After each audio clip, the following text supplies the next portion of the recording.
desde el aula con el profesor Beli Daniel Castillo. El tema de hoy es poder y política. Vamos a ver cómo impacta el poder y la política en el mundo de las organizaciones.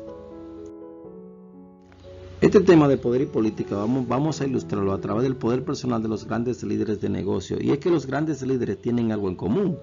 Ellos se dan cuenta de que tener una visión no es lo suficiente para lograr los tipos de ideas revolucionarias que ellos quieren implantar a gran escala, ¿verdad?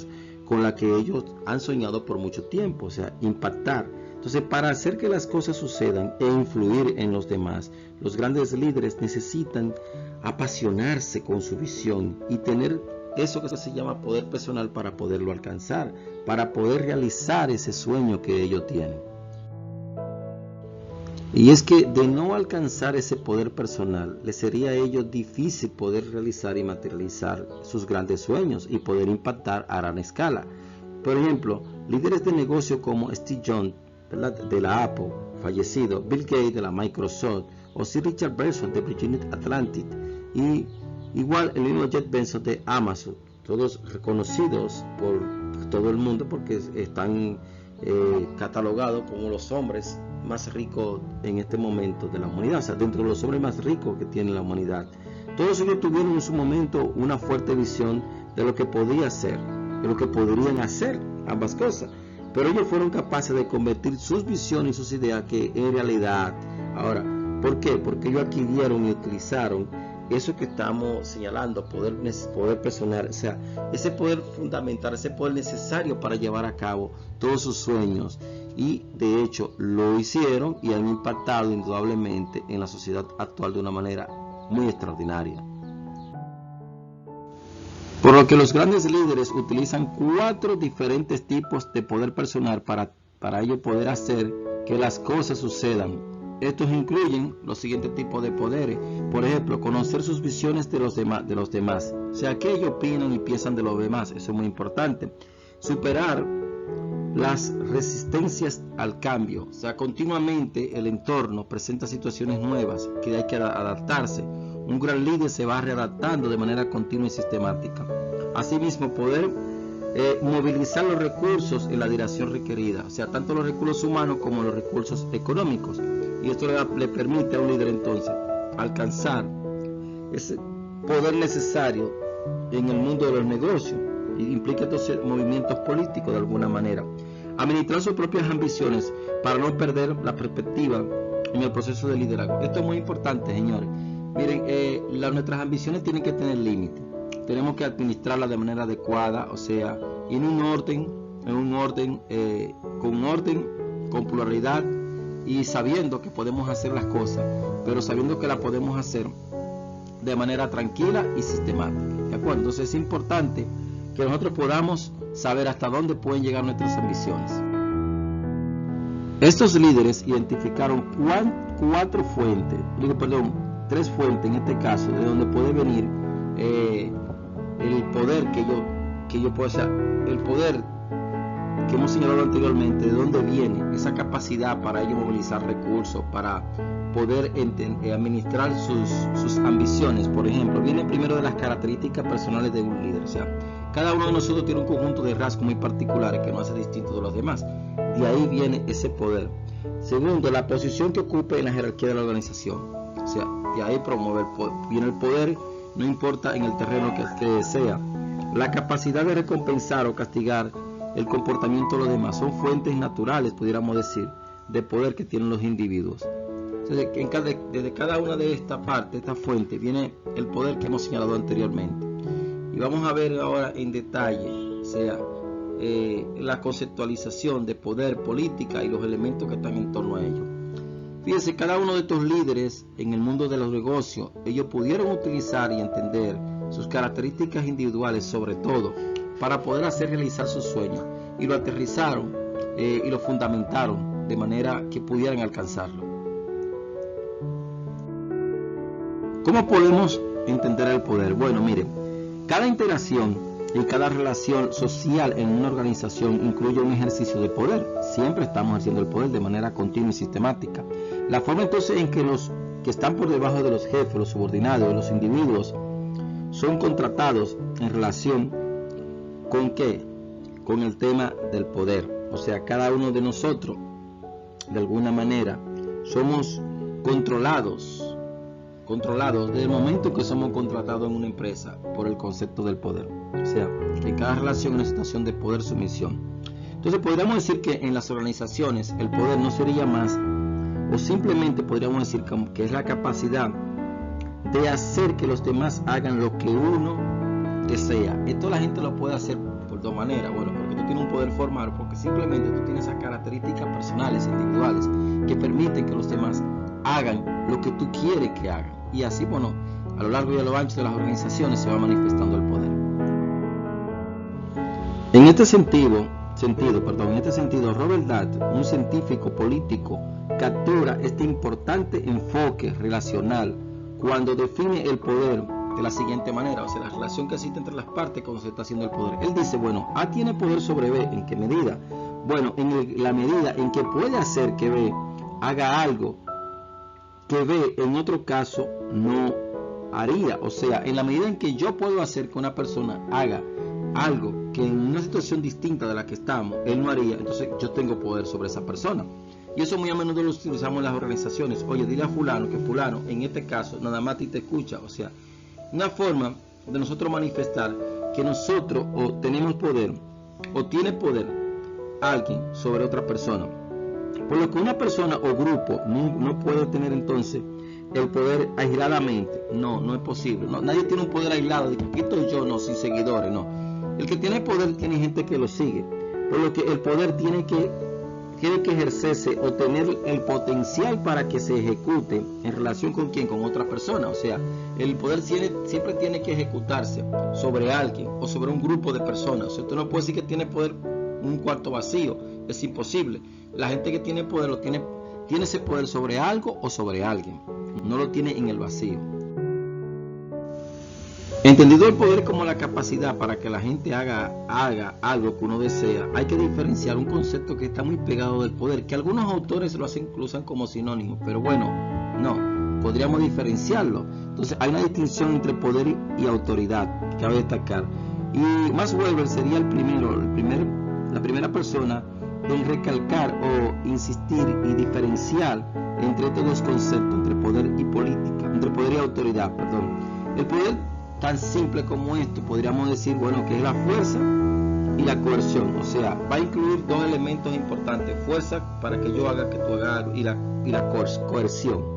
La coerción. O sea, y por otro lado, la autoridad, entonces, es un subconjunto de poder. ¿Qué quiere decir? Que la autoridad incluye muchos tipos de poderes, pero el poder en sí mismo está incluyendo esa fuerza que no podemos ver y que se puede, bueno, manifestar a través de la coerción.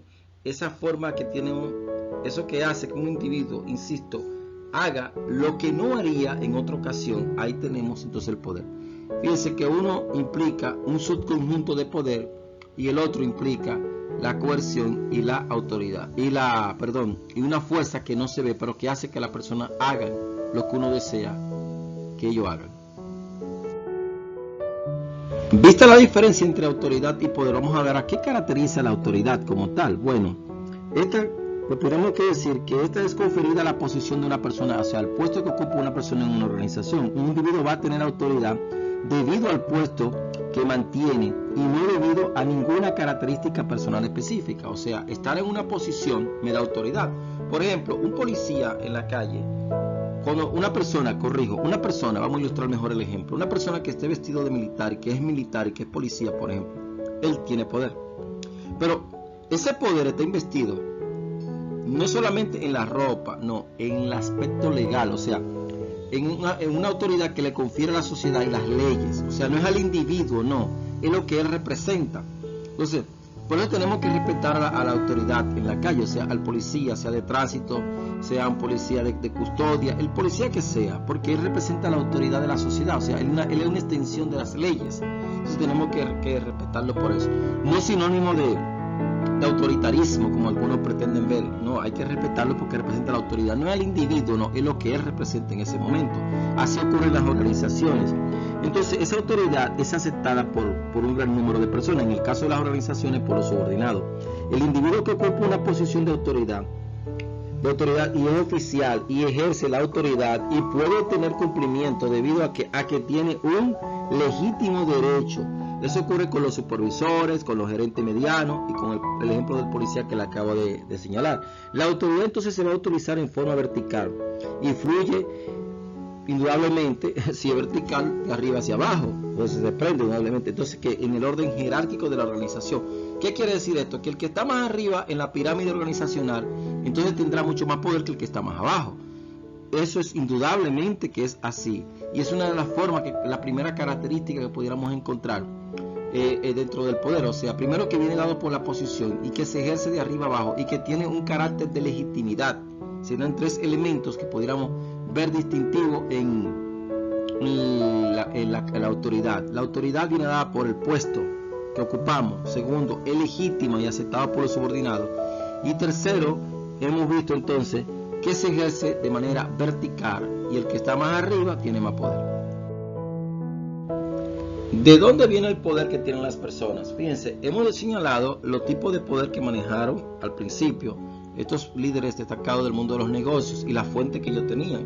Hablamos de fuentes interpersonales, por ejemplo, comenzando por ahí, o sea, características muy personales. Ahora, ¿de dónde le viene el poder a las personas? Fíjense, hay se han identificado tres áreas de las cuales proviene el poder de un individuo. Primero, de las relaciones de los interpersonales, de las relaciones interpersonales, de la estructura en la organización, o sea, y de la situación. Hay situaciones que le confieren poder a un individuo y de ahí, bueno, es una base de sustentación, o sea, de dónde proviene el poder en este caso. Vamos a verlo cada uno en detalle. Tres fases se han identificado de dónde viene el poder: lo interpersonal, lo estructural y lo situacional. En el caso de lo interpersonal, o sea, las relaciones que tiene un individuo contra otro, o sea, ¿cómo que yo tengo poder al relacionarme con otra persona? Para que se entienda, bueno, eso tiene una base. Primero, lo legítimo, recuerden, el policía o el juez. O sea, en esa relación, una relación de legitimidad que viene dada por las leyes de una nación. En el caso de una organización, la legitimidad que me da ocupar un puesto de supervisor sobre un subordinado, ¿verdad? La recompensa, o sea, la capacidad para yo recompensar o castigar. O sea, el supervisor puede recompensarte, pero puede castigarte. El policía de tránsito te puede meter preso si tú infieres la ley, pero también te puede recompensar halagándote, diciendo que tú eres un ciudadano correcto. ¿Usted me entiende? La coerción, fíjese, no coerción, sino coerción. Te puede coercionar, te puede... ¿tú me entiendes? De una manera tal que tú, aquella persona que pueden coercionar al otro, ¿tú entiendes? Por ejemplo, la gente que va, los matones, por ejemplo, en un caso extremo, ¿tú me entiendes? O la misma autoridad que ocupa el mismo puesto de autoridad que ocupa una persona. Experto, bueno, si tú eres un experto, como señaló alguien, que el poder es saber, entonces tú eres un experto porque sabe algo. Usted es un experto, por ejemplo, en virología, en medio de una pandemia. Bueno, entonces tú tienes poder porque tienes el conocimiento de cómo se mueven los virus. Entonces te da un poder frente a la sociedad, frente a aquellos que desconocen eso. Tú eres experto en conducta humana, en materia de psicología organizacional. En una organización tú tienes un poder de experto a relacionarte con los demás. Y el poder de referencia es un poder referente. Tú eres un referente. Por ejemplo, en una sociedad tiene que haber personas referentes a cual la sociedad consulta, ¿tú me entiendes? Y sus opiniones son válidas de alguna manera. Por ejemplo, si el doctor Joaquín Balaguer en República Dominicana estuviera vivo, fuera un referente. ¿Por qué? Porque él es un expresidente. Los expresidentes que no siguen aspirando a la política en las sociedades se vuelven referentes. Por ejemplo, en este caso, Hipólito Mejía es un referente a la sociedad porque él no aspira a ningún cargo. Leonel Fernández no, porque todavía él es político activo, no es un referente de nadie, él está activo. No es posible que sea un referente. ¿Usted entiende? Entonces, esas personas que se vuelven... Freddy Verascoy, en su tiempo, cuando estaba vivo, era una persona que la sociedad lo tenía como un referente. Entonces son referentes sociales. Igualmente ocurre en las organizaciones. A los mayores se vuelve referente. Vamos a ver cada uno de estas bases de poder de interpersonal en detalles. Cuando hemos señalado dentro del poder interpersonal lo legítimo, bueno, nos estamos refiriendo cuando hablamos de poder legítimo, a esa capacidad que tiene un individuo para influir debido a la posición O sea, una persona en un nivel más alto en la pirámide organizacional tiene un poder sobre las personas que están mucho más abajo de ella. ¿Por qué? Porque tiene un poder que se le otorga el puesto. Entonces, en teoría, podríamos decir que los iguales en las organizaciones, por ejemplo, todos los supervisores de primera línea en una organización o en una empresa tienen poder legítimo igual. O sea, un poder igual porque todos están en la misma posición. No obstante, cada persona que ostenta ese poder legítimo que viene dado por la estructura organizacional, de alguna manera, por la ocupación del puesto que ostenta en el nivel jerárquico, lo va a utilizar como un don natural. O sea, el poder legítimo es similar al concepto de autoridad en este caso, porque la autoridad viene legitimada, el poder necesariamente no viene legitimado en el caso de las organizaciones. O sea, las personas que ostentan poder legítimo no solamente lo ostenta porque sí y lo va a utilizar en función de las normativas que estén establecidas, sino también le va a poner su marca personal, su punto distintivo. En este orden, los subordinados entonces tienen una función muy importante en el ejercicio del poder legítimo, pues solo lo van a aceptar, ojo, solo van a aceptar ese poder legítimo si ellos consideran que existen razones que legitimen su uso. O sea, si la gente no entiende que eso es legítimo, no lo va a utilizar. Sin embargo, la cultura, oiga bien, las costumbres y los sistemas de valores de una organización van a determinar los límites del poder legítimo. O sea, culturalmente la gente tiene un poder que viene, o sea, aparte de lo que se está establecido, sea en una sociedad o en una organización, la cultura dice hasta dónde llega y dónde termina tu poder. ¿Tú entiendes? Por ejemplo, en los países que tienen monarquía, la monarquía tiene poder sobre cada ciudadano y hasta puede inclusive disponer de la vida de esa persona, para que ustedes tengan una idea, donde hay monarquía. ¿Tú entiendes? O sea, porque tiene que ver mucho con la cultura. Por ejemplo, la reina de Inglaterra, del Reino Unido, tiene un poder extremo sobre los ciudadanos, sobre 20 naciones del mundo, porque el reino tiene 20 naciones en este caso. Fíjense, los sistemas de valores también. Por ejemplo, en República Dominicana, el presidente de la República, que es un equivalente a un monarca, un presidente equivalente a un monarca, indudablemente, mientras ejerce la monarquía por 4, 5 años, 6 años, depende de la nación, en términos de la democracia. En República Dominicana hay un respeto increíble por los que ocupan esa posición, un problema cultural. Después que Rafael Leónidas Trujillo, un presidente, bueno, que ejerció de forma dictatorial, pero hizo grandes cosas por este país, igual que Joaquín Balaguer. La historia ha demostrado que han sido los mejores presidentes que hemos tenido, porque han hecho cosas mejores, han sido menos corruptos, son los menos corruptos que hemos tenido. Cuando tú lo comparas con lo que le sucedieron, son niños de teta ellos son buenos, no fueron corruptos, ¿no? Ni fueron malos tampoco. Sus funcionarios nunca cayeron presos, no porque no fueron corruptos. Aquí cae todo el mundo preso. O sea, del gobierno pasado, por ejemplo, y de este gobierno, y de todos los gobiernos que después de Balaguer, todito, la mayoría tienen que estar presos, son delincuentes. Entonces, observen esto. Hay un problema bastante claro.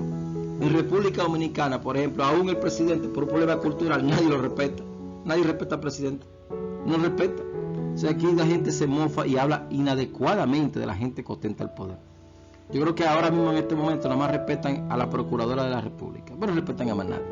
Pero bueno, fíjese que el poder legítimo, aún esté legitimado por la sociedad o por la organización, está limitado fundamentalmente por la cultura, por los valores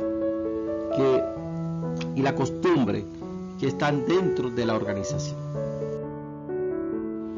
Continuando con el poder con la base interpersonal del poder, ya acabamos de ver el poder legítimo, vamos a ver el poder de recompensa que está dentro de las relaciones entre un individuo u otro, dentro o fuera de una organización. Aquí estamos hablando que un individuo va a derivar su poder ¿de dónde? De la capacidad de recompensar el cumplimiento o no de una acción determinada. O sea, el poder de recompensa a menudo se va a utilizar para respaldar el uso del poder legítimo. O sea, van de la mano el poder de recompensa con el poder legítimo. O sea, yo tengo un poder legítimo, pero el poder legítimo tiene que incluir el poder de recompensa para yo recompensar al otro por sus buenas acciones. En este caso, si los subordinados o los seguidores de quien ostenta el poder de recompensa recompensa o el poder legítimo valoran bien la recompensa o las posibles recompensas a futura que la persona que ejerce el poder puede proporcionarle, como cuáles, bueno, en el caso de una organización, un reconocimiento por el buen desempeño, o que se le asigne un trabajo muy particular, muy especial, que aumente su nivel motivacional y su satisfacción, o que le den un aumento salarial, por así decir, o que le den recursos adicionales para completar un trabajo en particular. Entonces van a responder, ¿verdad?, a sus peticiones y requerimientos e instrucciones. El individuo va a responder a aquello que le requiera aquel que ostenta el poder de recompensa, porque de alguna manera el poder de recompensa estaría ligado a la teoría de la motivación de modificación de conducta de Skinner, de B.F. Skinner. O sea, esa capacidad para yo tener ese reforzador, sea positivo, bueno, porque yo lo valoro, en este caso la valoración que se tiene de la recompensa, o que yo valore mucho la evitación de algo. Por en este caso fundamentalmente sería basado en los reforzadores positivos. Observen que si el que dice ostentar un poder de recompensa no es capaz de recompensar en una organización en esas direcciones, entonces indudablemente no tiene ningún poder. No basta con decir que yo tengo poder, no, de recompensa. Yo puedo recompensar en la práctica. Eso ocurre, por ejemplo, está vinculado con el poder legítimo, pero eso ocurre en una nación. Fíjense, un presidente tiene mucho poder mientras está sentado ahí, porque él puede decir muchas cosas. Cuando él deja de ser presidente, bueno, un expresidente no tiene mucho poder, muchas cosas.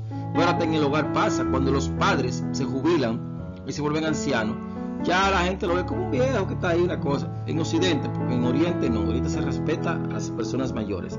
O sea, ya no lo ven como una cosa que hay que mandarlo a bañar. Pero bueno, ¿qué tienen que aprender? Fundamental.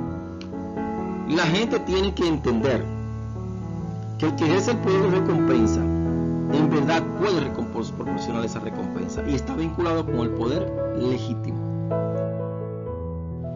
Pero debemos de agregar a lo dicho anteriormente que el poder de recompensa funciona mejor cuando los empleados saben cómo pueden lograr la recompensa. Eso es importante, no solamente el qué, sino el cómo, ¿verdad? Y se mantienen al tanto de su estatus para ganar la recompensa. O sea, yo sé cómo voy a ganar la recompensa. Si yo sé cómo yo voy tras de ella. Por ejemplo, yo sé cómo yo voy a ganar el cielo. ¿Cómo yo voy a ganar el cielo? Simple, eso es sencillo, eso se cae de la mata. Mire cómo se gana el cielo. Cumpliendo lo que dijo Jesucristo, confesando a Jesucristo como tu único verdadero Salvador. Lo primero, ¿verdad? Te bautiza y cumple con todo lo que está en la palabra del Señor. Sobre todo, bueno, para nosotros los gentiles, el Nuevo Testamento.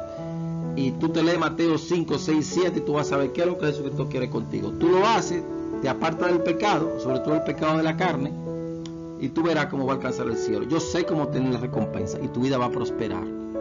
Y cuando suena la trompeta, te va para el cielo. Entonces, es importante que así como nosotros los cristianos sabemos cómo tener esa recompensa, que es la vida eterna, así mismo los que están en las organizaciones puedan obtener esa recompensa, pero sabiendo cómo la van a obtener. O sea, no solamente el qué, sino el cómo. Recuerden, 3 bases que sustentan el poder. Poder interpersonal, o sea, lo interpersonal, lo estructural y lo situacional. En el caso de lo interpersonal se han identificado varios tipos de poder. Hemos visto hasta ahora el poder legítimo y el poder de recompensa. Ahora vamos a poder el poder de coerción, ¿verdad? Luego vamos a poder el poder de experto y luego el poder de referencia. En este caso, cuando hablamos del poder de coerción, ¿a qué nos estamos refiriendo? Sí, fíjense que no es coerción, sino coerción, coercionar. ¿A qué nos estamos refiriendo? Bueno, esto quiere decir que el poder, que la gente que tiene este poder, tiene poder ¿para qué? Para castigar. O sea, ¿para castigar a quién? Bueno, a los seguidores. Los seguidores pueden cumplir o no, debido a qué? Al temor que tengan a aquel que ostenta el poder de coerción. Un administrador puede bloquear, por ejemplo, los ascensos o transferencias de un subordinado que se desempeñe mal. O sea, lo está coercionando, lo está limitando. O sea, si tuvo un mal desempeño, yo bloqueo tu ascenso. Estas prácticas y el temor a que sean utilizadas constituye entonces lo que se llama un poder de coerción. O sea, cuando la gente teme de que lo coercione, que le impiden alcanzar alguna meta, algún objetivo que él quiere. Aunque claro está, un castigo puede ocasionar algunos efectos colaterales O sea, es una forma de poder de coerción de alguna manera cuando estamos castigando. Por lo que aún se utiliza para lograr el cumplimiento o corregir un comportamiento inadecuado, no productivo en las organizaciones, aún se utilice, estamos hablando de la coerción. O sea, el poder de coerción es poder en tanto la gente tiene temor de que se aplique, pero tú lo tentas cuando realmente tú puedes obstaculizar que la gente alcance alguna meta. Algo que tenemos que destacar del poder de coerción es que el poder de coerción no siempre se debe utilizar. Tenemos que ser más proactivos que coercitivos. Claro está que hay etapas en la vida o hay situaciones en las cuales hay que utilizar el poder de coerción. Por ejemplo, los estados gobernantes frente a una pandemia como la que ha ocupado el siglo, este final, podríamos decir, o inicio de la tercera década del presente siglo, tienen que usar la coerción para mantener la salud de los ciudadanos. O por ejemplo, cuando una madre está educando a los padres están educando a sus hijos de los primeros años de vida hasta los 10 años, tienen que usar la coerción, porque es un niño y tienen que educarlo, tienen que, como decimos en Latinoamérica, tienen que enderezar ese árbol que puede venir torcido, tienen que enderezarlo. Entonces, eso ocurre en las organizaciones. Muchas veces para que nosotros, un empleado Nobel, pueda enderezarse y pueda obtener éxito en la organización, tenemos que usar el poder de coerción. Entonces, continuando con los poderes que están vinculados con las interrelaciones personales, vamos entonces al poder de experto, ¿verdad? Visto el poder legítimo, visto el poder de recompensa, visto la coerción, entonces vamos al poder de experto, ¿verdad? El poder de experto, muy importante este poder de experto.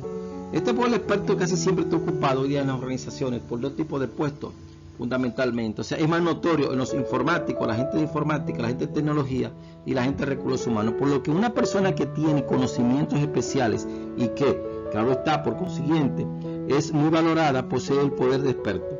Fíjense, algo importante, tener el conocimiento, pero que sea valorado por los espectadores o por los subordinados. En este caso, los especialistas tienen poder incluso cuando su rasgo es bajo, o sea, su rasgo de personalidad. Un individuo puede poseer habilidades en asuntos técnicos, claro, dentro del sector administrativo, o habilidades personales.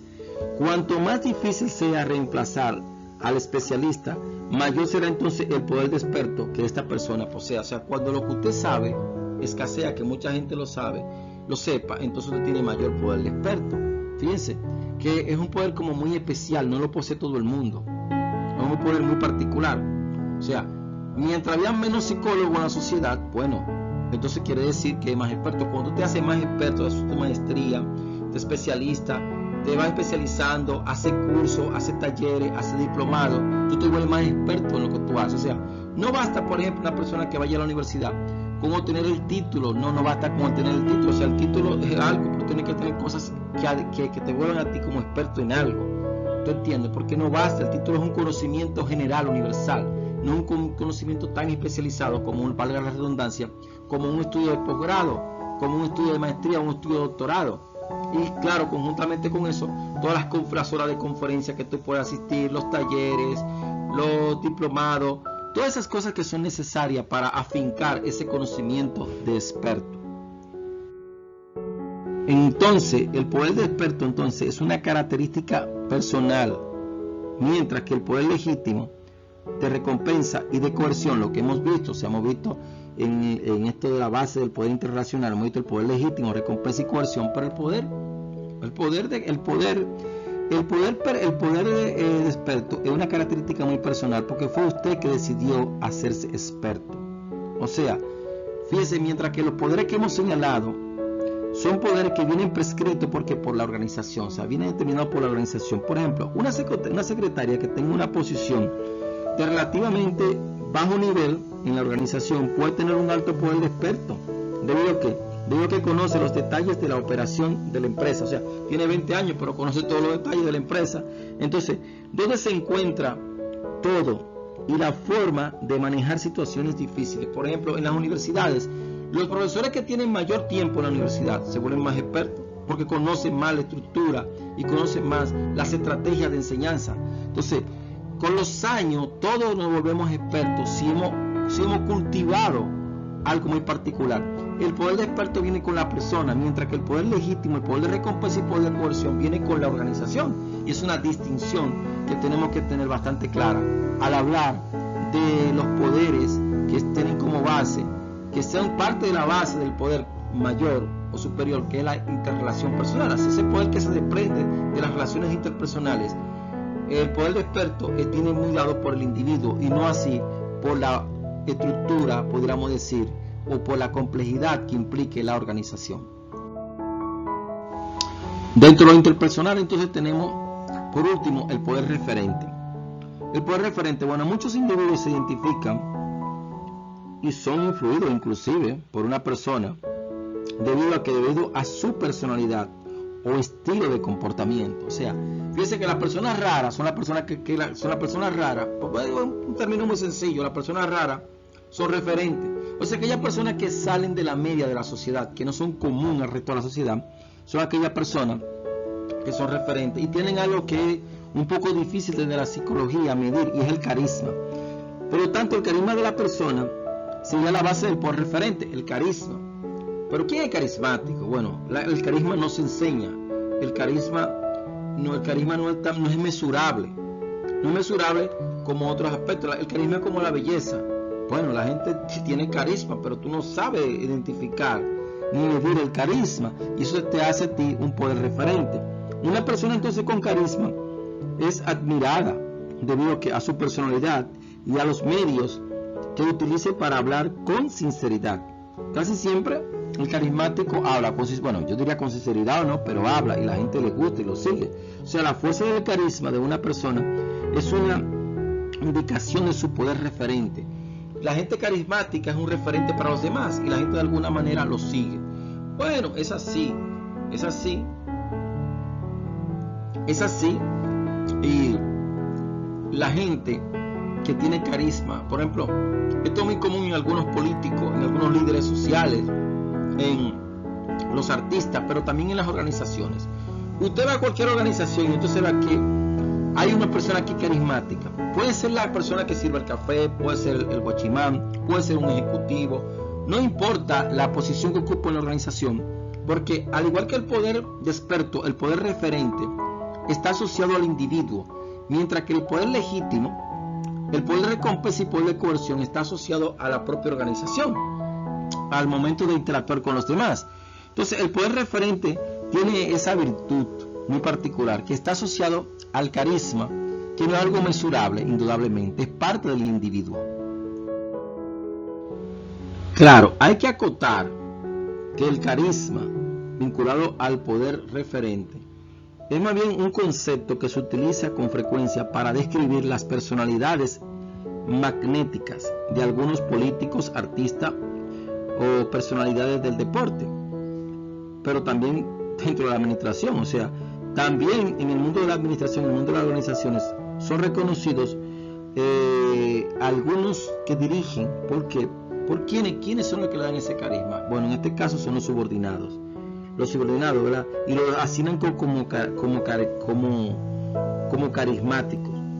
Algunos críticos, entonces, bueno, podrían afirmar que los individuos carismáticos, ¿verdad?, no siempre son los mejores líderes. Eso es cierto, eso es verdad.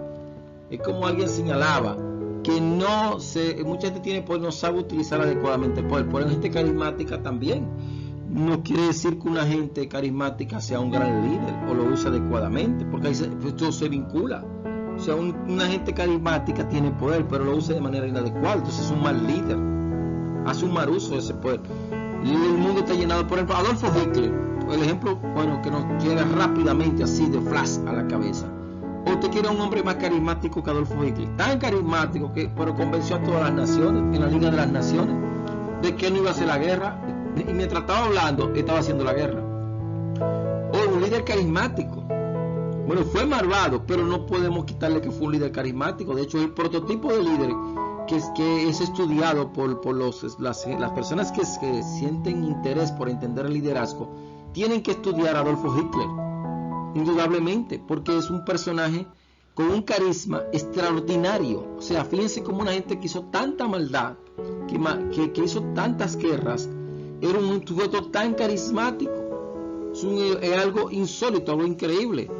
¿Usted entiende? Mientras personas que no son carismáticas no son tan pellacos. Por ejemplo, Donald Trump en Estados Unidos, para sobre todo los latinoamericanos, no lo ven como una persona carismática. Bueno, hasta dicen oprobio de él, pero ¿por qué? Porque la gente no lee ni observa. Donald Trump es el único presidente en los últimos 40 años de Estados Unidos que no ha hecho una guerra.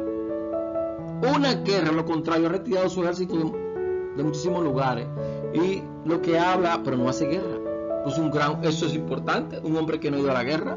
Fíjate que él, en este caso, no es tan carismático así, pero una persona que promovió los valores en Estados Unidos, mientras que Obama promovió la prostitución y el aborto y, como dicen los latinos, bueno, decimos maricones, una palabra para referirnos a los gays, no es peyorativo, promovió la agenda gay, mientras que Donald Trump, que no es tan carismático como Obama, bueno, ni promovió la agenda gay, ni promovió el aborto, era pro vida, porque, óyeme, ese discurso de que una mujer es dueña de su cuerpo, eso es mentira, porque el cuerpo que está dentro de ella no es de ella, es otro cuerpo que el creador puso ahí, pendeja.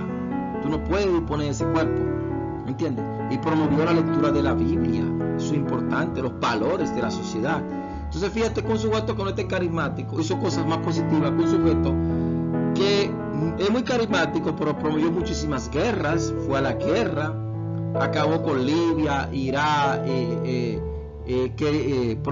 apoyó a Irán, un país terrorista, hizo muchas cosas perversas, metió la homosexualidad en la Casa Blanca, apoyaba el aborto, dio mucho cuarto para que las mujeres mataran niños. Bueno, pues un asesino, pero es carismático. Ahí está la diferencia. Entonces uno no carismático es un hombre que fue utilizado por Dios. Pero bueno, el carisma tiene algo interesante que también tiene que ver con la percepción que tengan los espectadores. Porque aún yo acabo de decir eso. Usted puede que no esté de acuerdo conmigo y está correcto, usted no debe estar de acuerdo conmigo, porque eso se dice que usted tiene un cerebro, lo está utilizando en la dirección que usted entiende y tiene libre albedrío. Entonces, es así.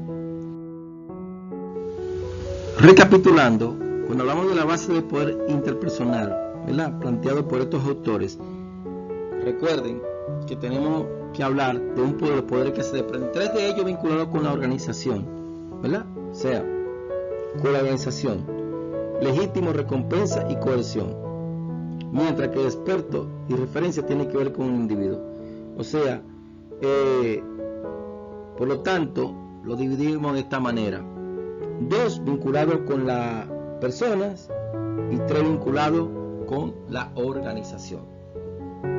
Así tenemos la primera base del poder, la base del poder, que es el poder interpersonal, del cual se desprenden 5 tipos de poderes.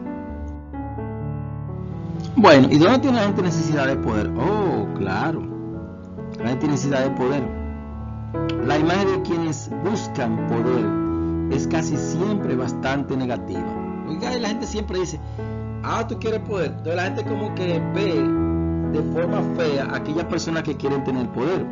Entonces, esto se ha descrito como lo siguiente. O sea, la gente que tiene necesidad de poder, primero lo ven como neurótico a la gente que quiere tener poder. O sea, que tratan de cubrir sentimientos de inferioridad, ansiedad u odio. La gente que quiere poder dice: bueno, porque él tiene odio, cuando llega al poder nos va a aplastar a todo. Así, las personas que sustituyen la falta de afecto o la soledad con el poder. O sea, dicen: no, es que él tiene soledad y quiere tener poder para sentirse acompañado. Las personas que buscan compensar algunas privación de la infancia y lo colocan ahí. Tú tienes un problema en la infancia, tú quieres poder. Entonces la gente dice que la necesidad de poder de las personas viene de ahí. Bueno, no necesariamente viene de ahí. O sea, esa necesidad, por satisfacer esa necesidad de lo que estamos diciendo, que la gente que quiere poder tiene necesidad de poder para satisfacer estas necesidades, como hemos señalado. Por ejemplo, necesidad de sentimiento, necesidad de inferioridad, que quieren cubrirla, ¿te me entiendes? La soledad, bueno, tengo que llenar la soledad que tengo, o alguna privación que tuvo en la infancia. No necesariamente es así, pero es la que se han identificado básicamente. O sea, el que la gente dice, estamos claros. Bueno, ¿y dónde tiene la gente necesidad de poder? Oh, claro, la gente tiene necesidad de poder La imagen de quienes buscan poder es casi siempre bastante negativa. La gente siempre dice, tú quieres poder. Entonces la gente como que ve de forma fea a aquellas personas que quieren tener poder. Entonces, esto se ha descrito como lo siguiente. O sea, la gente que tiene necesidad de poder, primero, lo ven como neurótico a la gente que quiere tener poder. O sea, que tratan de cubrir sentimientos de inferioridad, ansiedad u odio. La gente que quiere poder dice, bueno, porque él tiene odio, cuando llega al poder nos va a aplastar a todo. Así las personas que sustituyen la falta de afecto o la soledad con el poder. O sea, dicen, no, es que él tiene soledad y quiere tener poder para sentirse acompañado. Las personas que buscan compensar algunas privación de la infancia y lo colocan ahí. Tú tienes un problema en la infancia, tú quieres poder. Entonces la gente dice que la necesidad de poder de las personas viene de ahí. Bueno, no necesariamente viene de ahí. O sea, esa necesidad, por satisfacer esa necesidad de lo que estamos diciendo. Que la gente que quiere poder, tiene necesidad de poder para satisfacer estas necesidades. Como hemos señalado, por ejemplo, necesidad de sentimiento, necesidad de inferioridad, que quieren cubrirla, ¿te me entiendes? La soledad, bueno, tengo que llenar la soledad que tengo. O alguna privación que tuvo en la infancia. No necesariamente es así. Pero es la que se han identificado básicamente. O sea, el que la gente dice, estamos claros. Más sin embargo, frente a lo que la gente dice, David McClelland, recuerden que elaboró la teoría de la motivación de las necesidades aprendidas. Propone que el poder puede ser buscado y utilizado en forma responsable. Por consiguiente, define la necesidad de poder entonces como el deseo de tener un efecto en los demás. O sea, sería esto una explicación, pero de un académico, ¿verdad? Ese deseo que tiene la gente de tener efecto en los demás. Entendido el poder, recuerden, como esa capacidad para hacer que la gente haga lo que uno desea, entonces tener ese efecto sobre los demás. Este efecto entonces puede ser mostrado básicamente de tres maneras, este deseo que yo tengo de tener efecto en los demás. Una de esas formas es por una fuerte acción, o sea, por dar ayuda o consejos por controlar a alguien. O sea, la persona que quiere ayudar a alguien, una actitud filantrópica, bueno, ahí indudablemente está influenciando en los demás. O sea, está hablando de una fuerte acción en ese sentido. ¿Por qué? Por hacer eso. Por otro lado, una fuerte acción de producir emoción en los demás. O sea, hacer que los demás se emocionen. Por ejemplo, los artistas, ser un artista o un atleta. Bueno, eso produce emoción en quien te ve y tú ejerces un poder a partir del poder de referencia, en este caso, por tu carisma y por tu popularidad. ¿Tú entiendes? O la gente que quiere tener prestigio social. La gente que quiere tener ese prestigio social, que la gente lo reconozca y lo recuerde por ese prestigio. Fíjense que son cosas muy diferentes a lo que señala la gente común y corriente. Hay gente que quiere tener prestigio, por ejemplo, un multimillonario que quiera ser presidente de un país. Lo que quiere es tener el prestigio de haber sido presidente, porque imagínense, dinero. ¿Usted cree que busca dinero? Bueno, no creo que ande buscando dinero. Por ejemplo, el presidente actual de la República Dominicana es un multimillonario. Cabe dentro de los multimillonarios. O sea, la cantidad de dinero que ese hombre tiene, bueno, es difícil que lleguemos a contar hasta ahí. Entonces no entiendo. O Donald Trump, por ejemplo. O Vladimir Putin en Rusia. Son gente con demasiado dinero, ¿tú me entiendes? O sea, tantos cuartos juntos. O sea, diferente a los presidentes que nos han precedido, que son gente que vienen de a pie. Por ejemplo, en República Dominicana, el presidente Danilo Medina y Leonel Fernández, uno de un barrio, otro de un campo de extrema pobreza. Imagínense. Eso es diferente, eso más que poder, riquezas. Y está demostrado, en el caso del expresidente, cómo sus hermanos están presos por la justicia. Entonces no era tanto prestigio que buscaban. Lo que buscaban era riqueza y hacerse del erario público. O sea, imagínense. Ese es el problema de los pobres cuando llegan a gobernar, que su pobreza lo hace corrupto. No a todos, pero tiene una pobreza de respeto por lo ajeno. No sabe respetar lo ajeno. Pero nada, fíjense, necesidad de poder. Necesidad de poder fundamentalmente, desde el punto de este autor, es el efecto que quieren tener un individuo sobre los demás, en tres direcciones: ayudarlo, ¿verdad?, producir emociones o tener prestigio. Bueno, ¿y dónde tiene la gente necesidad de poder? Oh, claro, La gente tiene necesidad de poder. La imagen de quienes buscan poder es casi siempre bastante negativa. Oiga, y la gente siempre dice, tú quieres poder. Entonces la gente como que ve de forma fea a aquellas personas que quieren tener poder. Entonces, esto se ha descrito como lo siguiente. O sea, la gente que tiene necesidad de poder, primero, lo ven como neurótico a la gente que quiere tener poder. O sea, que tratan de cubrir sentimientos de inferioridad, ansiedad u odio. La gente que quiere poder dice, bueno, porque él tiene odio, cuando llega al poder nos va a aplastar a todo. Así las personas que sustituyen la falta de afecto o la soledad con el poder. O sea, dicen, no, es que él tiene soledad y quiere tener poder para sentirse acompañado. Las personas que buscan compensar algunas privación de la infancia y lo colocan ahí. Tú tienes un problema en la infancia, tú quieres poder. Entonces la gente dice que la necesidad de poder de las personas viene de ahí. Bueno, no necesariamente viene de ahí. O sea, esa necesidad, por satisfacer esa necesidad de lo que estamos diciendo.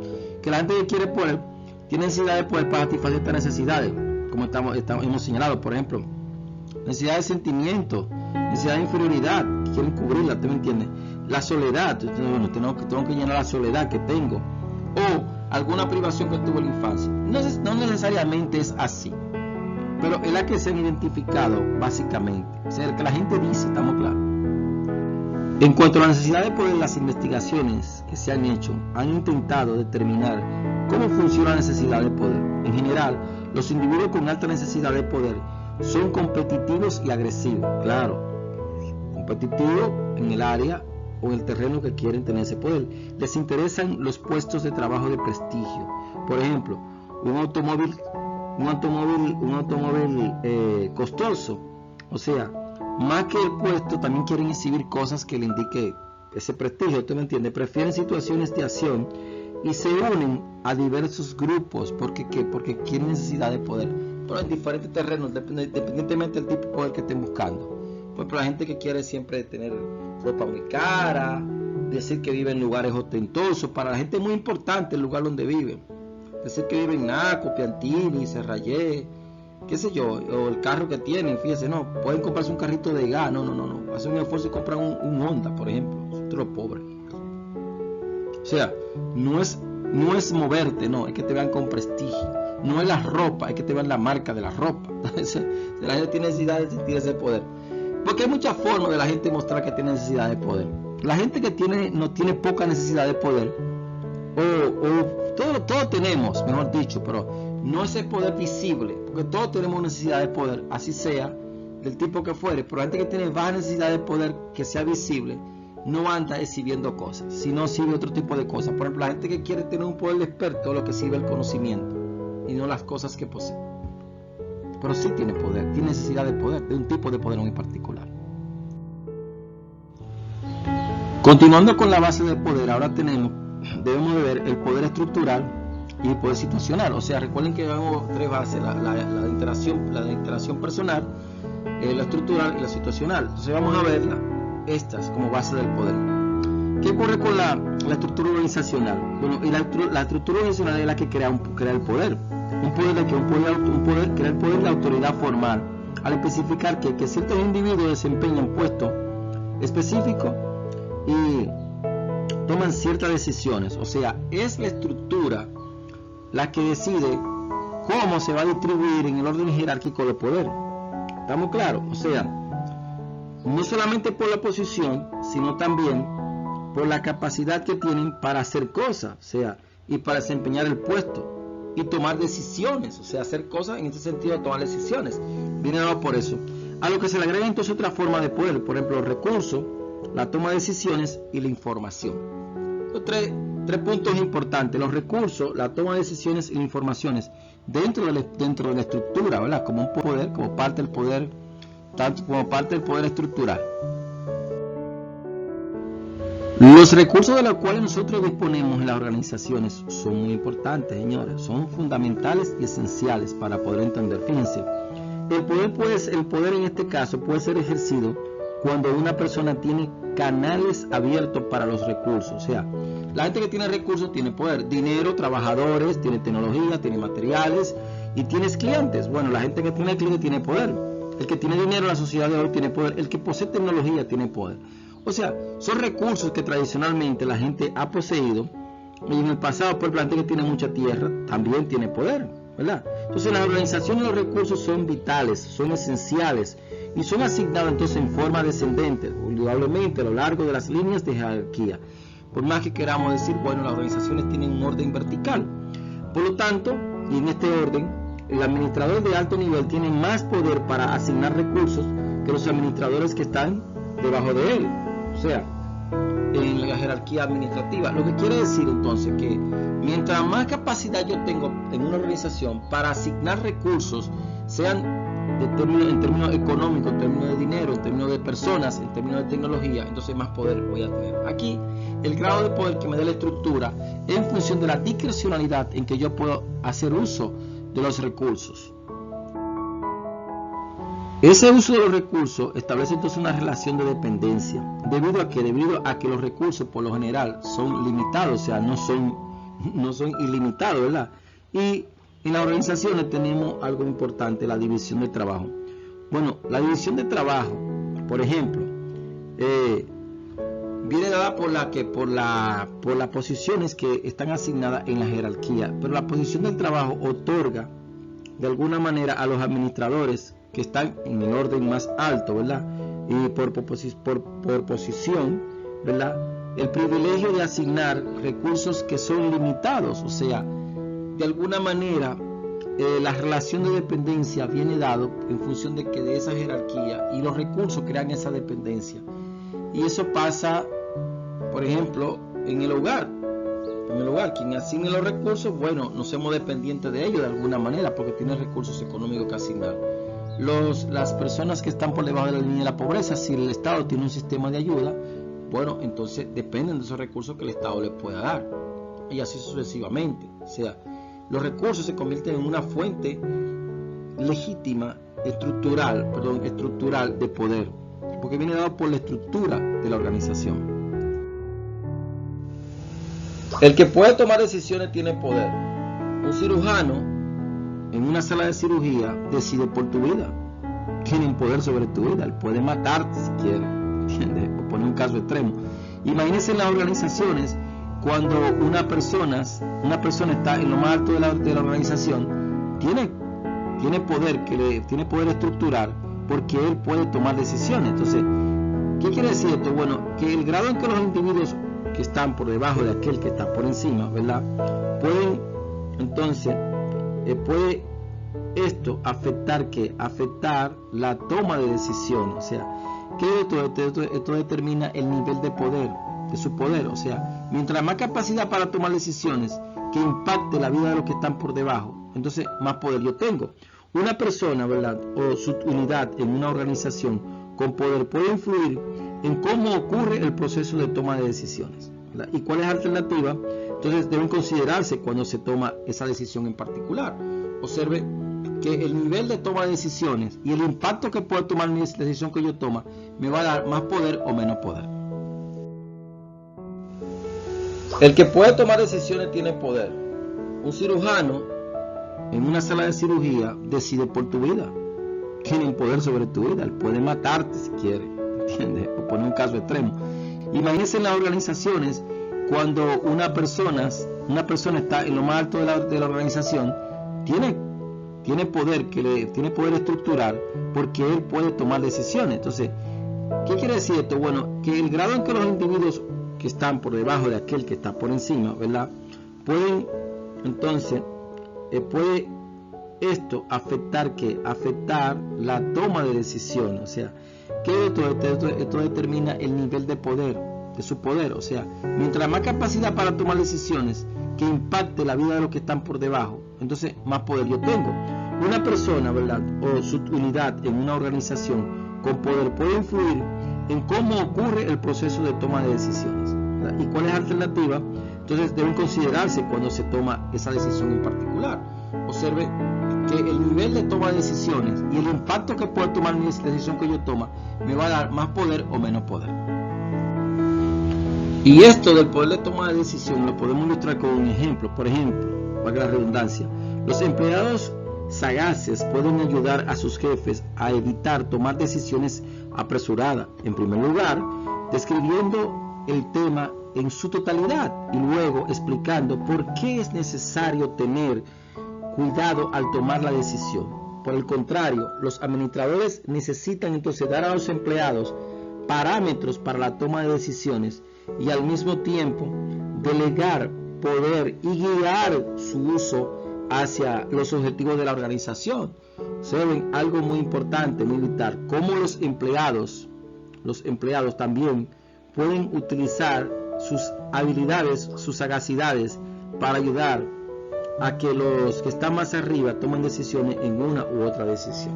O sea, que no solamente el sujeto que tiene esa capacidad de tomarla, sino aquellos que también en su entorno pueden colaborar con eso.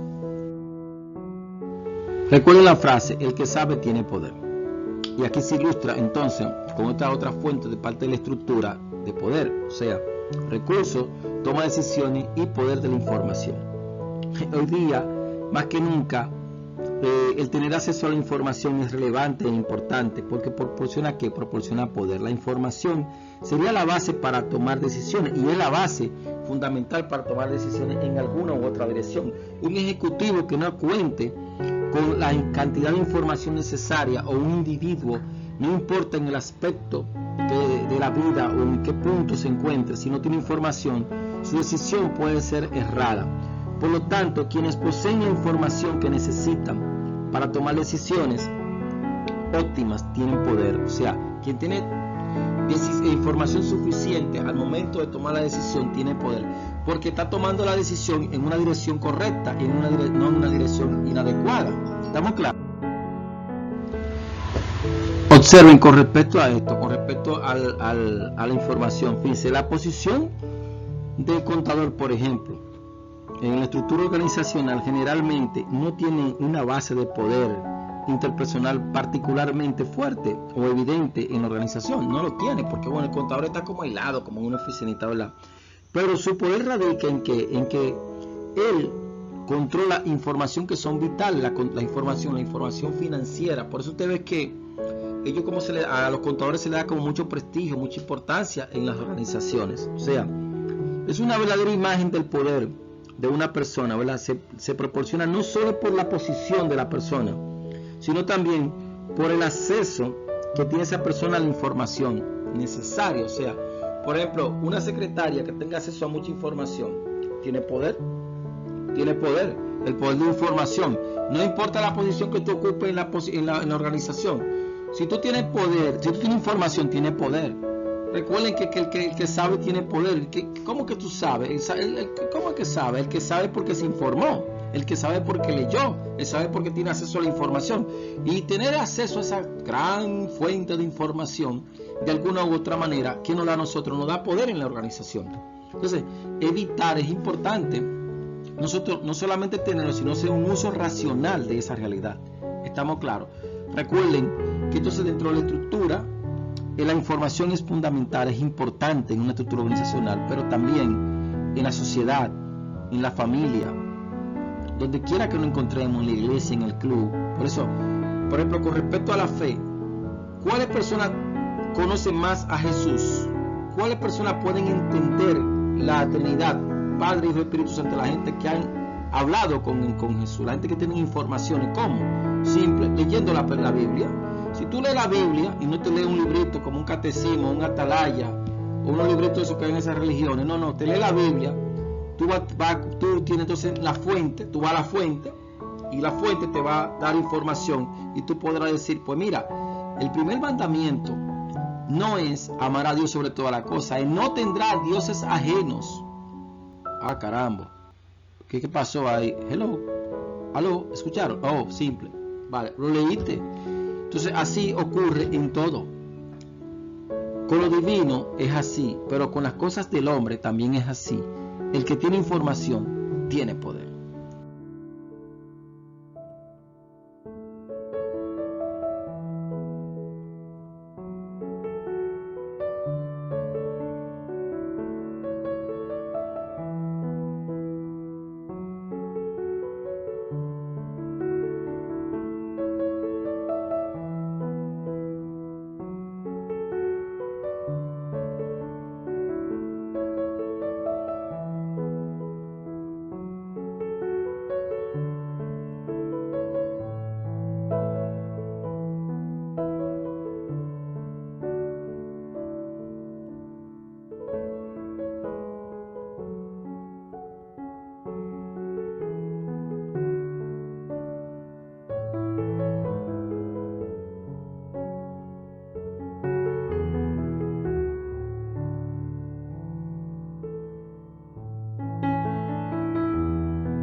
¿Cómo fluye el poder en una organización? Fíjense, hemos visto base del poder, que están vinculadas una con otra, o sea, la estructura lo interpersonal y lo situacional. Las situaciones dan poder, pero el flujo de poder de alguna manera es una situación que se presenta en las organizaciones. El poder puede ejercerse hacia arriba, evidentemente, de la organización. Ay, ¿cómo hacia arriba? Bueno, fácil, porque casi siempre estamos acostumbrados a pensar que el poder nada más se ejerce de arriba hacia abajo, pero sí puede ejercer de abajo hacia arriba. En términos sociológicos, una persona que ejerce entonces el poder en forma ascendente tiene poder personal, pero no autoridad, tan simple como eso. O sea, yo no tengo el poder, la autoridad, porque recuerde que la autoridad viene dada porque por la posición, y de la autoridad se desprenden diferentes tipos de poderes. ¿Estamos claros? Mientras que el poder es esa capacidad de hacer que los demás hagan lo que yo quiero que se haga. Eso es lo que hemos visto hasta aquí, hasta ahora, hasta este instante. Pero ¿qué ocurre?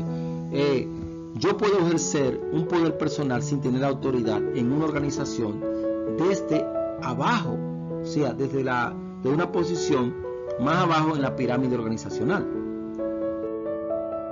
¿Qué quiere decir esto del poder de abajo hacia arriba? Bueno, miren, la discusión de la autoridad legítima indudablemente que va a sugerir que los individuos en las posiciones de nivel superior, no hay duda, supervisores, administradores, pueden ejercer solo tanto poder como el que los individuos en las posiciones más bajas, o sea, los subordinados, le acepten. La gente que tiene una posición va a tener la cantidad de poder que le acepten. Entonces, el concepto de poder subordinado puede ser vinculado con la experiencia, ubicación e información. O sea, con la ubicación que tú tengas en la estructura organizacional y con la capacidad y la cantidad de información que tú tienes. No así obstante con el poder que se ejerce de abajo hacia arriba. Bueno, ¿y por qué no es así? Bueno, porque el poder de influencia significativa, ascendente, pues por eso no es así, no tiene que ver necesariamente con la autoridad. Puede en ocasiones ser ejercido por ejemplo, por una secretaria, señores. Una secretaria de un rango relativamente bajo, que no tiene esa autoridad que tiene un supervisor, ¿verdad? O un programador de computadora, o un empleado que posee experiencia, ¿verdad? Que esté en la posición de interactuar con individuos importantes o tenga acceso y control de cierta información importante, está ejerciendo poder. Sobre todo aquellos empleados que no tienen ese nivel de autoridad, pero son muy expertos en algo. ¿Usted me entiende? Que son expertos en algo, no tienen que tener ese nivel de autoridad o tienen acceso a la información. Entonces, tienen ese carisma. O sea, fíjense que ellos no tienen la autoridad, pero tienen unas particularidades que lo hacen único, y eso permite que ellos ejerzan poder de manera muy particular. Claro que hay otras fuentes personales, muy personales, de relaciones muy cerca que la gente la puede utilizar, pero estas son las visibles, las que podemos nosotros explicar. O sea, ¿cómo la gente puede ejercer ese poder? ¿Cómo la secretaria puede, un programador puede tener tanto poder? Sí, puede tener mucho poder, porque ese poder lo está ejerciendo él en la medida en que él está interactuando con gente que tiene capacidad para tomar decisiones y tiene poder en la organización, por la información que él tiene o por lo que él sabe de manera muy particular.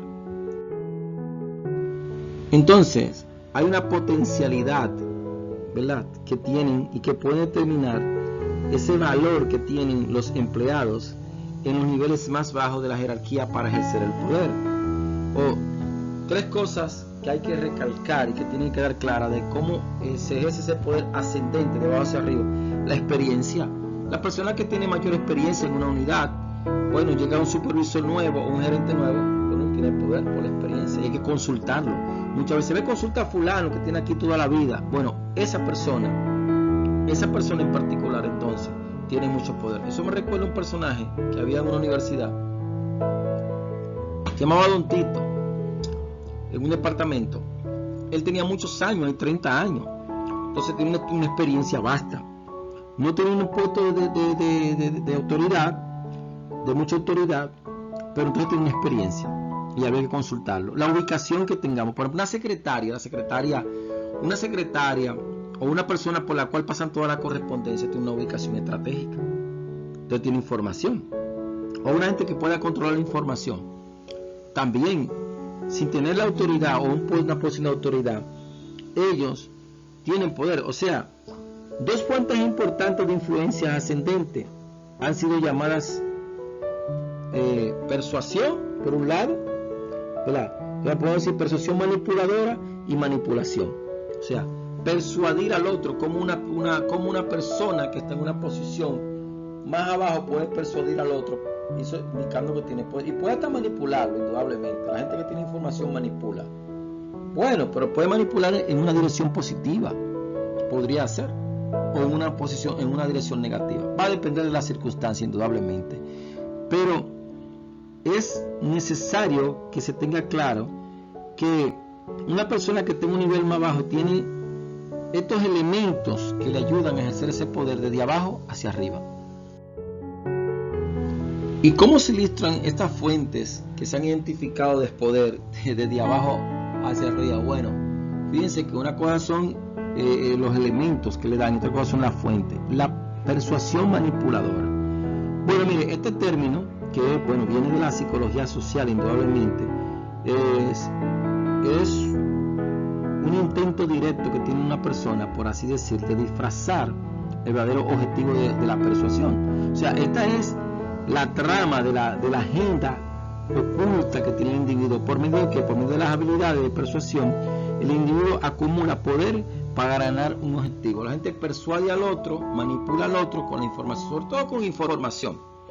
Porque la persuasión implica manipulación en el orden como tú la manipules. Bueno, ¿cómo tú la manipulas? Bueno, dejando de darla o dándola en exceso, llevándola en una dirección o en otra. Tú estarías entonces manipulando las informaciones que tú estarías manejando, indudablemente. Vamos a ilustrar con un ejemplo entonces la persuasión manipuladora. Un administrador que trata de hacer que un mal trabajador sea transferido puede presentarle a un administrador de proyecto que esté buscando gente para una nueva asignación solo las fortalezas y no las debilidades de este trabajador.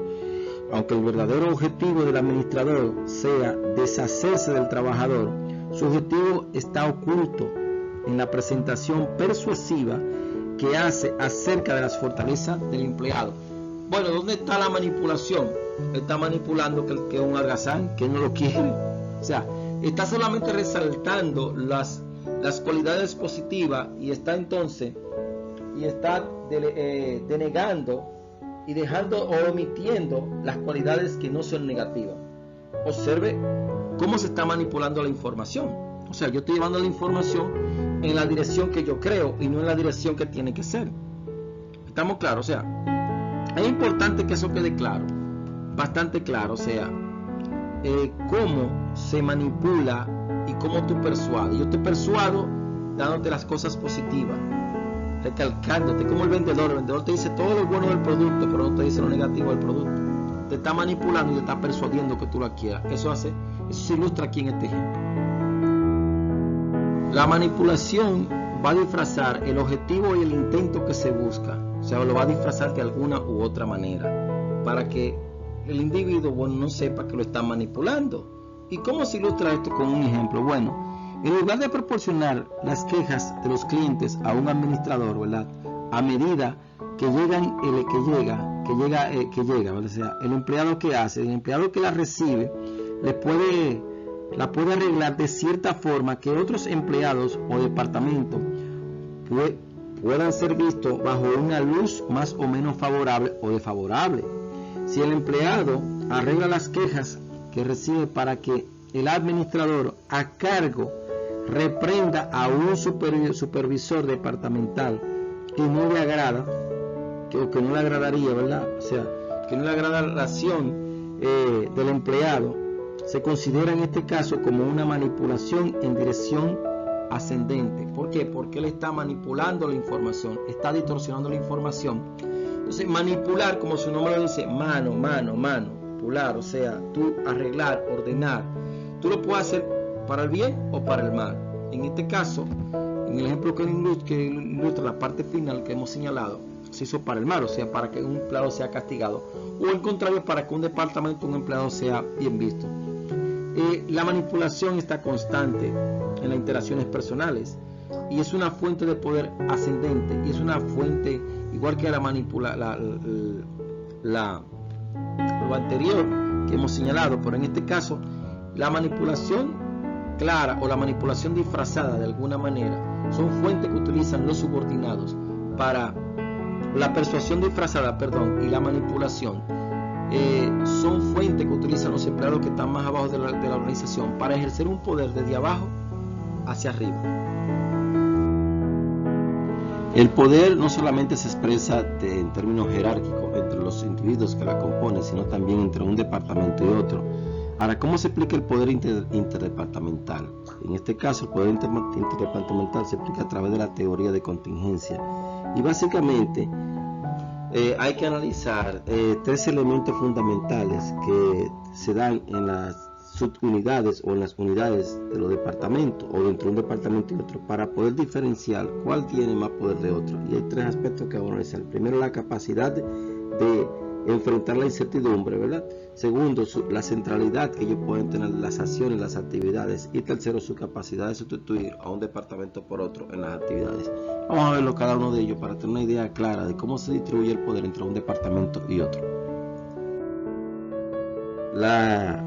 El poder interdepartamental, analizarlo a través de la incertidumbre, es un punto valioso. Y es que, ¿qué ocurre cuando un departamento es capaz de prever los eventos futuros de manera eficiente y porque en consecuencia va a tener resultados eficaces? Entonces este departamento frente a los demás va a tener mucho más poder porque es capaz de tener las herramientas, las estrategias para enfrentar cualquier situación contingente o que genere incertidumbre entre la organización. Y es que cuando hablamos de la incertidumbre tenemos que tener claro que ella por sí misma, enfrentar una situación de incertidumbre, eso no nos da poder. Lo que da poder a un departamento es poderlo enfrentar en el momento justo y tener las herramientas adecuadas. Entonces, ¿cómo se hace eso? Bueno, se hace a través de tres estrategias que vamos a ver ahora,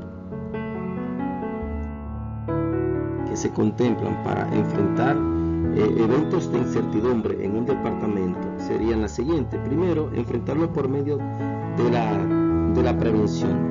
Entonces, ¿cómo sería esto? Bueno, en este caso el departamento trabaja para reducir la probabilidad de que surja alguna dificultad. O sea, él está trabajando y está viendo la posibilidad de que surja o de que no surja, pero trabajando para enfrentarlo de manera eficiente. Ahora, vamos a ver un ejemplo. Por ejemplo, diseñar un servicio, o sea, elaborar un servicio o elaborar un producto en un departamento de producción, ¿verdad? Para prevenir la pérdida en el caso del producto de venta debido al surgimiento de un nuevo contendiente en el mercado en el cual se encuentra. Esto sería una forma interesante de enfrentarlo. Otro ejemplo sería, en este caso, contratar entonces a varios individuos, aunque solo se requiera uno, para considerar la rotación de personal. Fíjense qué estamos haciendo, estamos previendo una situación difícil que se pudiera presentar. No estamos adelantando los acontecimientos y esto da poder porque las situaciones difíciles están a la orden del día y llegan constantemente. Una segunda estrategia sería enfrentar la incertidumbre por medio de la información. Recuerden que el que tiene información tiene poder. ¿Y qué ocurre aquí? Bueno, que el uso del pronóstico es un ejemplo. O sea, el uso del pronóstico nos da información. Es un ejemplo muy interesante. ¿Qué quiere decir esto? Bueno, que se debe contar con información anticipada y oportuna, sobre todo, que permite entonces al departamento manejar los eventos. ¿Como cuáles eventos? Por ejemplo, la competencia entre un departamento, un mismo departamento o una competencia que surja en la organización.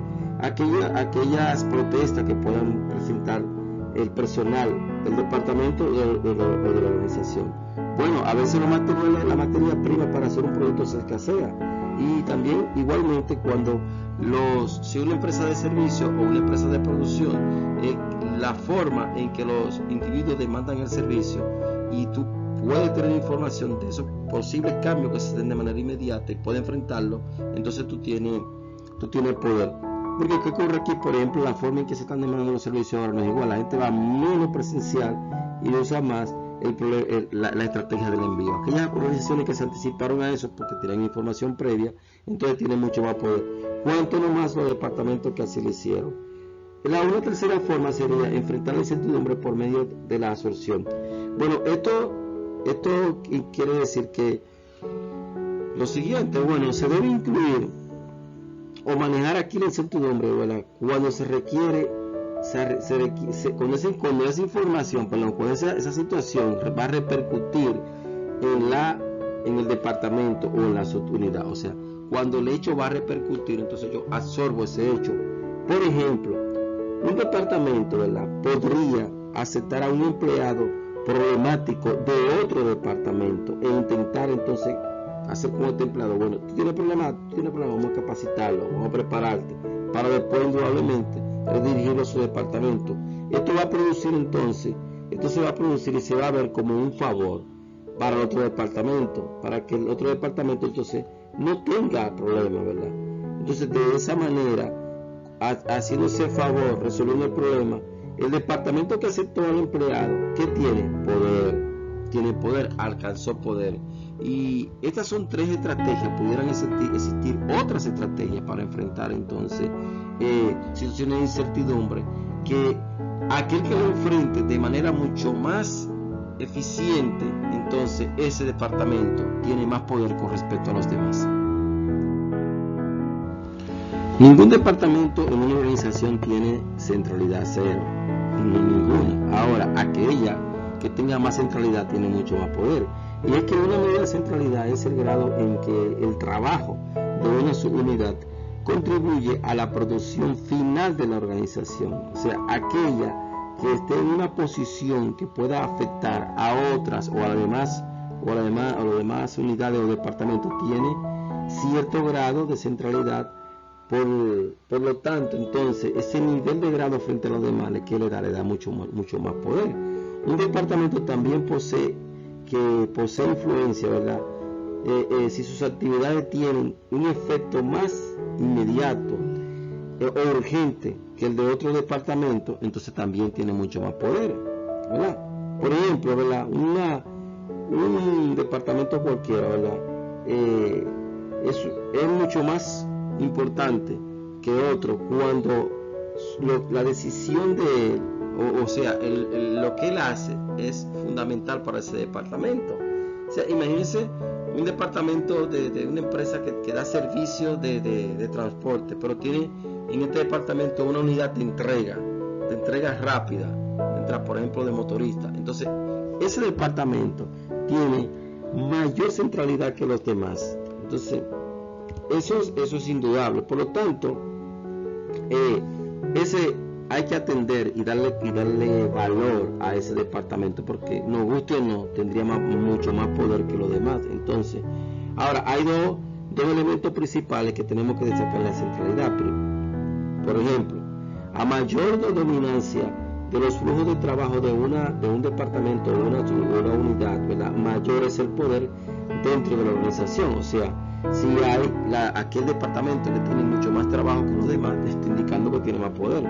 Entonces, a mayor inclusive rapidez de los flujos entonces de trabajo de un departamento o una unidad, mayor es el poder dentro de la organización. O sea, si los servicios o el producto que está haciendo el departamento o que está brindando es mayor que los demás, entonces quiere decir que tiene mayor centralidad. La centralidad da poder, porque la centralidad nos pone en el ojo de toma de decisiones de la organización.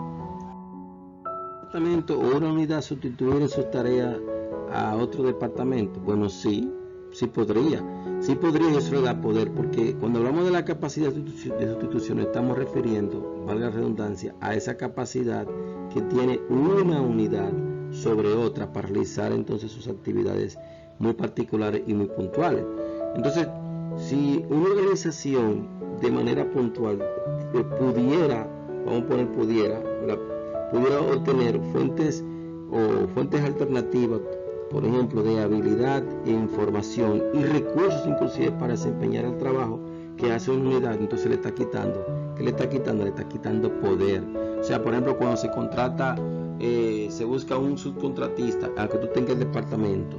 Entonces, por ejemplo, el departamento de mantenimiento se incluye limpieza y tú lo contratas a una empresa de limpieza, tú estás quitando poder, porque ya no va a tener ese personal ni esa capacidad dentro de la empresa para tomar decisión. Y también lo podríamos ilustrar en el área de recursos humanos de esta manera. Bueno, la unidad de capacitación, ¿verdad?, podría perder de alguna manera poder. Bueno, si en algún departamento hay administradores, ¿verdad? O hay supervisores que pueden asumir la responsabilidad de capacitar directamente ellos a sus empleados. Entonces fíjense que de esa manera ya el departamento de capacitación no tiene poder sobre eso, sobre la capacitación de los empleados, sino que le está haciendo ya directamente el departamento. Ahora, si la capacitación es única y nada más la puede hacer ese departamento, o solamente la actividad de capacitación, ¿qué quiere decir? Que tiene mayor poder, o sea, porque esa actividad de capacitar estaría centralizada solamente en el departamento de capacitación. O sea, cuando las actividades que tú tienes que son únicas y no pueden desplazarse para ningún otro lado, y tú eres capaz de centralizarlo, entonces estamos diciendo que tú tienes mayor capacidad de poder. O sea, no se puede sustituir tu poder, porque la sustitución, insisto, es cuando lo que tú estás haciendo otro lo puede hacer, entonces ahí tú pierdes poder. En este caso, si en el caso de que nos ocupa de la capacitación, si es única y solamente tú la puedes dirigir y nadie lo puede sustituir, entonces tú tienes todo el poder. Y eso se refiere entonces a la capacidad de sustitución. Con un departamento puede hacer lo que está haciendo otro departamento. Si lo evita, entonces continúa con su poder. La obediencia a la autoridad. ¿Cómo podemos explicar la obediencia a la autoridad? O sea, ¿en qué medida, en qué grado una gente es capaz de obedecer la autoridad o el poder que tiene ellos? Bueno, desde la ciencia de la conducta humana se han hecho estudios clásicos. En este caso vamos a describir el estudio de Stanley Milgram, que intenta explicar en qué medida o por qué una gente es capaz de seguir el poder o la autoridad de otro. ¿Y qué ocurre? Que Milgram se enfocó, y sus colaboradores, en lo que se llama la ilusión de poder. Este realizó experimentos sumamente controversiales acerca de la obediencia a la autoridad. Los sujetos de los experimentos eran hombres adultos de diversas ocupaciones y posiciones sociales del área de Connecticut. Al llegar al laboratorio, a cada uno le presentaban al que se suponía, ¿verdad?, que era su compañero en el experimento que se estaba haciendo, un hombre de aproximadamente 50 años, que en realidad trabajara para Milgram, o sea, era el cómplice de alguna manera. A los dos se les pedía tomar un papel al azar para determinar quién sería, en este caso del estudio, el maestro y quién va a ser de aprendiz. Bueno, los papeles estaban evidentemente arreglados. El sujeto real siempre se convertía en el maestro, o sea, el sujeto que era el sujeto que no era cómplice de Milgram. El experimento estaba ostensiblemente diseñado para averiguar los efectos del castigo en el aprendizaje. Siempre que el aprendiz cometía un error, era castigado con una descarga eléctrica que recibía de una máquina generadora de descarga que tenía 30 interruptores. El primero daba 15 voltios, el segundo 30, y así sucesivamente de 15 en 15 hasta llegar a 450 voltios, y un letrero y uno que tenía la etiqueta de cuidado, choque severo.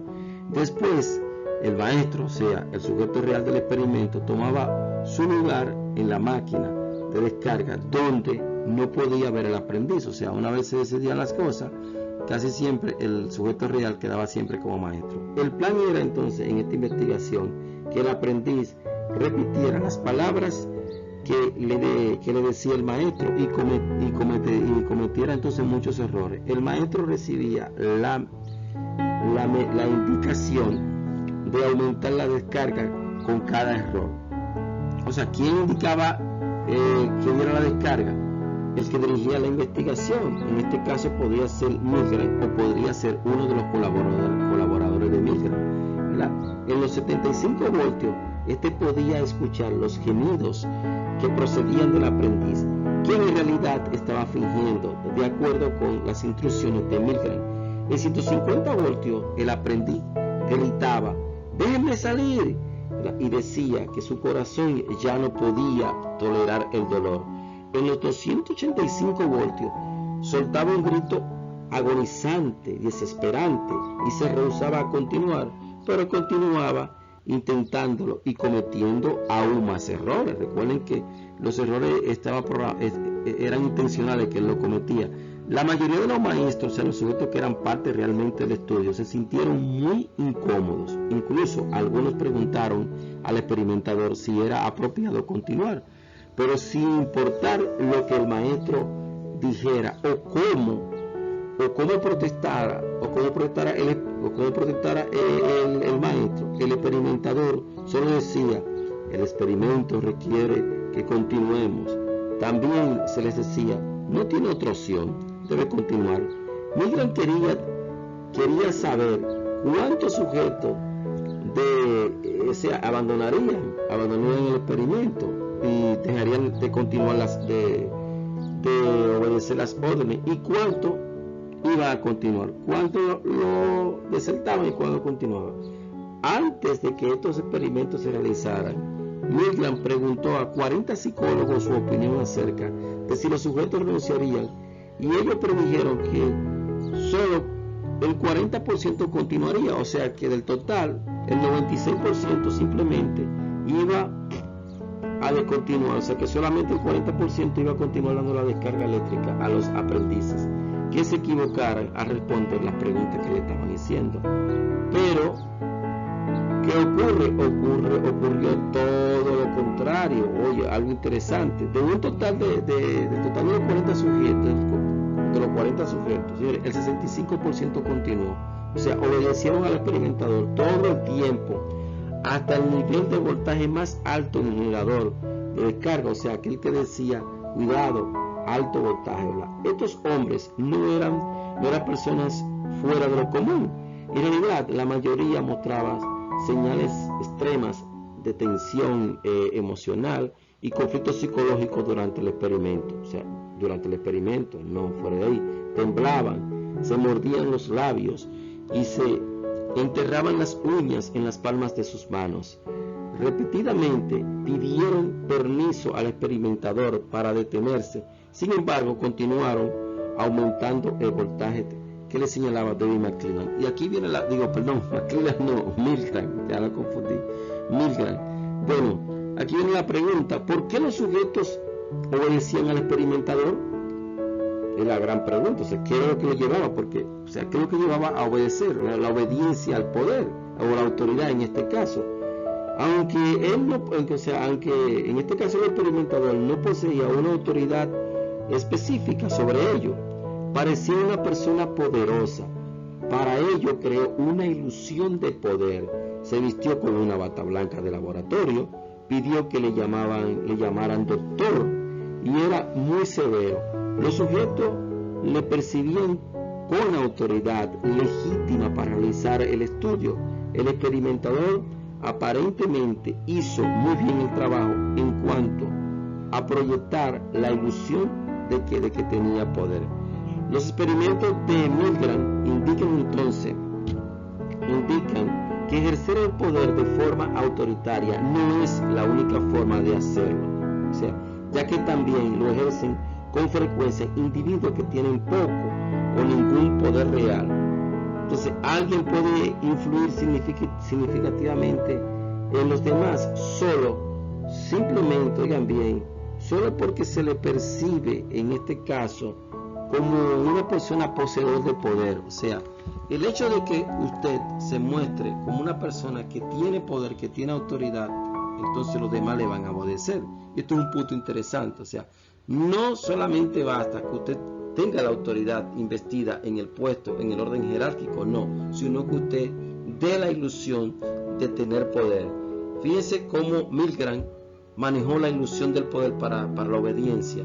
Él se mostraron los experimentadores con gente con autoridad, doctor, toda esa parafernalia que la gente hace, y eso hace entonces que no es tan fácil decir por qué una gente obedece la autoridad, por qué sí y por qué no. O sea, entonces simplemente es un estudio y muestra que la ilusión puede hacer que alguien siga sin cuestionarse la autoridad de otro, y así se maneja y así se va produciendo entonces la obediencia a la autoridad. Pero hay muchas explicaciones más, porque en ciencia nada es absoluto. Las estrategias y tácticas de la política en el entorno organizacional y fuera de ella, bueno, se expresan y se pueden entender a través de lo que se denomina la conducta política. ¿Y qué se refiere a esto? Bueno, son todo un conjunto de actos que hacen los individuos que están fuera del sistema normal del poder. Y todo este entramado de cosas que hacen las personas tienen un solo fin: beneficiarse. Beneficiar a quien lo hace o beneficiar a alguien particular o a una unidad. Bueno, y esto lo podemos explicar. Se han hecho muchos estudios al respecto, pero lo podemos explicar a través del manejo de las impresiones y del juego de la política. El juego de la política, que bueno, fue bastante analizado y explicado por el sociólogo Henry Musberg, quien analizó en este caso 13 juegos políticos. 13 juegos políticos entre los que estaban el juego de la insurgencia, el juego de la insurgencia, el juego de la contrainsurgencia, el juego del patrocinio, el juego de la formación de condiciones, el juego del personal de áreas sustantivas contra personal de áreas no sustantivas, el juego de denuncia de irregularidades. Y es un juego político que se usa muy a menudo, o sea, el juego de denuncia de irregularidades, la cosa está mal. Y esto ocurre mucho en el gobierno. En este caso, este juego consiste en realizar una acción para iniciar un cambio en la organización. Y sucede cuando una persona identifica en ella una conducta que viola su sentido de justicia moral, ética o ley y lo informa. O sea, así están denunciando irregularidades porque está violentando eso. Denunciar irregularidades significa que la persona informa a alguien, ¿verdad? En este caso, un reportero de un periódico, un representante del gobierno, un empleado, ¿verdad?, acerca de una supuesta injusticia. Y eso se hace siempre con un fin. Por lo tanto, la persona que denuncia las irregularidades, ¿verdad?, la cual puede proceder de cualquier nivel de la organización, ¿verdad?, intentan corregir la conducta o práctica saltándose el sistema de autoridad dentro de la organización. Así que ellos son formas de juego de poder y cada una de ellas tiene la intención de favorecer a alguien. Eso es lo que se llama entonces, es una estrategia política muy utilizada muy a menudo dentro y fuera de la organización, pero en el ámbito de lo social, más allá de la organización, son más utilizadas. Nosotros vamos a ver en detalle no tanto el juego de política, sino el manejo de las impresiones, que sería, bueno, no es que el juego de la política no sea al interno de las organizaciones, pero es más común que aparezcan el juego de las impresiones. Vamos a verla. Manejar la forma en que los demás nos van a percibir es importante, o sea, la mejor manera en que los demás nos ven a nosotros. O sea, manejar las impresiones son importantes para cualquier sujeto, no importa el escenario en el cual se encuentre. Entonces, intentar controlar la información acerca de cómo nos van a ver los demás nosotros, o sea, en este caso crear una impresión favorable ante los demás es importante, no solamente fuera del trabajo, sino en un lugar de trabajo, porque eso de alguna manera va a hacer que se preserve nuestro trabajo, o sea, y además eso nos permite influir en los demás. O sea, que manejar la impresión es bueno si se usa con un fin positivo, pero también puede ser negativo dependiendo de cómo el sujeto lo vaya a utilizar.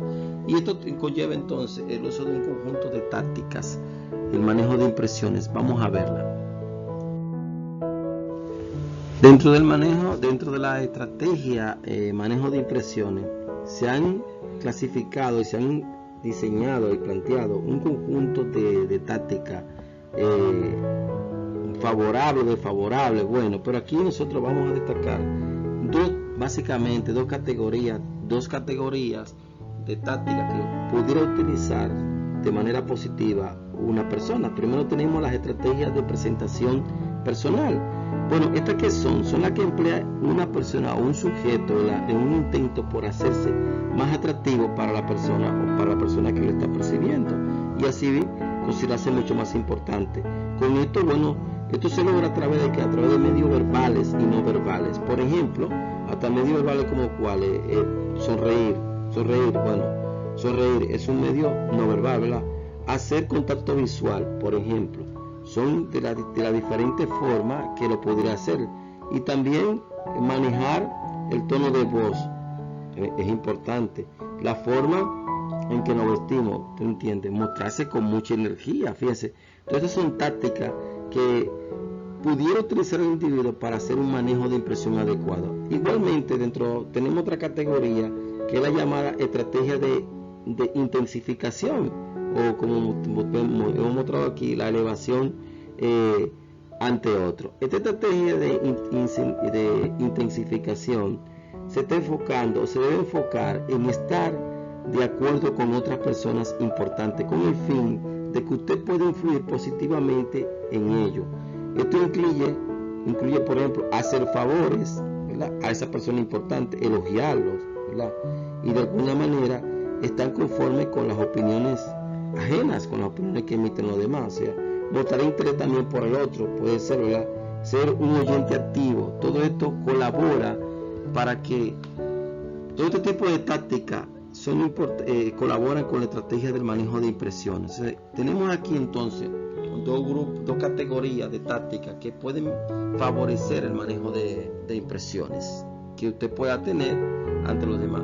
Manejar nuestras impresiones no es malo, es bueno de alguna manera, siempre y cuando la intención sea positiva, porque tenemos de procurar tener unas buenas impresiones. Usted lo puede poner en práctica, no abuse de estas tácticas, indudablemente, y hágala para bien. No se vea entonces tampoco como un sujeto empalagoso, por así decir, y asfixiante frente a los demás. Bueno, hasta aquí hemos visto Poder y Política con el profesor Bely Daniel Castillo desde el aula. Hemos repasado los conceptos de poder, las diferentes fuentes de poder que puede obtener un sujeto en las organizaciones, la diferencia del poder y la autoridad que viene investido en la jerarquía de una organización, así como se maneja la política, y por último hemos visto las estrategias y tácticas más favorables que se pueden utilizar para obtener favores, para mostrar poder, y son de alguna manera beneficiosas si se utilizan con un fin positivo. Hasta aquí desde el aula con el profesor Bely Daniel Castillo.